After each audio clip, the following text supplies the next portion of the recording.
kasih, karunia, dan damai sejahtera yang dari Allah Bapa kita dan dari Tuhan Yesus kiranya menyertai saudara sekalian. Amin. Selamat pagi saudara-saudari yang terkasih di dalam nama Tuhan Yesus Kristus.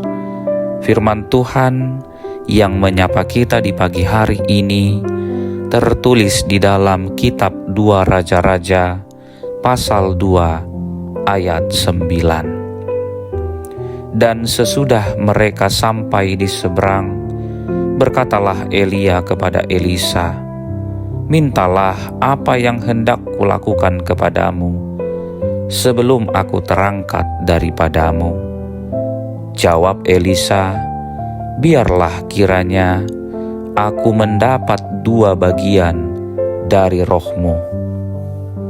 Saudara-saudari, ada sebuah kisah masyhur tentang salah satu teolog terbesar sepanjang masa, Thomas Aquinas. Menjelang akhir hidupnya, saat ia sedang berdoa dengan kusyuk di hadapan salib, ia mendengar suara Tuhan menyapanya, "Engkau telah menulis dengan baik tentang aku, Thomas. Upah apa yang kau inginkan dariku atas jerih payahmu?" Thomas bisa saja meminta hikmat yang lebih tinggi, umur panjang, atau ketenaran abadi. Namun dengan hati yang hancur karena cinta, ia menjawab, "Non nisite Domine." Tidak ada yang lain selain Engkau ya Tuhan. Ia tidak menginginkan hadiahnya, ia menginginkan Sang Pemberi. Sikap hati inilah yang kita temukan dalam diri Elisa. Saat gurunya Elia hendak diangkat ke sorga, Elisa diberikan cek kosong untuk meminta apa saja. Ia tidak meminta harta, kenyamanan, atau posisi politis yang strategis. Ia meminta 2 bagian dari rohmu. Secara teologis, istilah 2 bagian ini merujuk pada hak kesulungan dalam budaya Israel kuno. Anak sulung menerima 2 kali lipat warisan bukan untuk berfoya-foya, melainkan karena ia memikul tanggung jawab terbesar untuk meneruskan nama dan misi keluarga.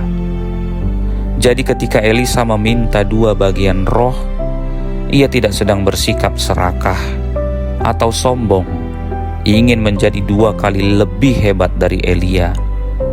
Sebaliknya ia sedang berkata, "Bapa, tugasku ke depan sangat berat. Aku tidak akan mampu melanjutkan tanpa urapan dan kuasa yang sama seperti yang ada padamu. Berikan aku kapasitas itu untuk melayani Tuhan." Saudaraku, ini adalah doa yang berani dan dewasa. Seringkali doa-doa kita hanya berkutat pada permintaan agar beban hidup diringankan. Namun Elisa mengajarkan kita untuk meminta bahu yang lebih kuat.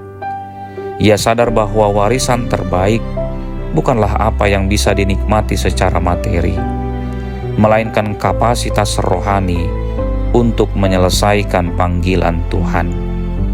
Hari ini mari kita periksa isi doa kita. Apakah kita hanya mencari kenyamanan duniawi, ataukah kita haus akan rohnya?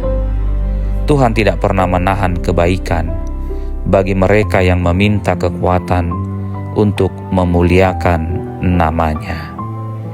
Amin, kita berdoa. Bapa yang Maha Kasih, terima kasih atas firman-Mu yang menegur sekaligus menguatkan kami pagi ini. Ampuni kami jika selama ini permintaan kami terlalu kecil dan hanya berpusat pada diri sendiri. Sebagaimana Elisa, kami memohon urapan Roh Kudus-Mu memenuhi kami. Berikanlah kami kekuatan dan hati yang teguh untuk meneruskan pekerjaan baik yang telah Engkau percayakan kepada kami di dunia ini.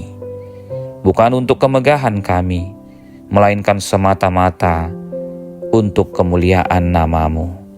Di dalam nama Tuhan Yesus kami berdoa. Amin.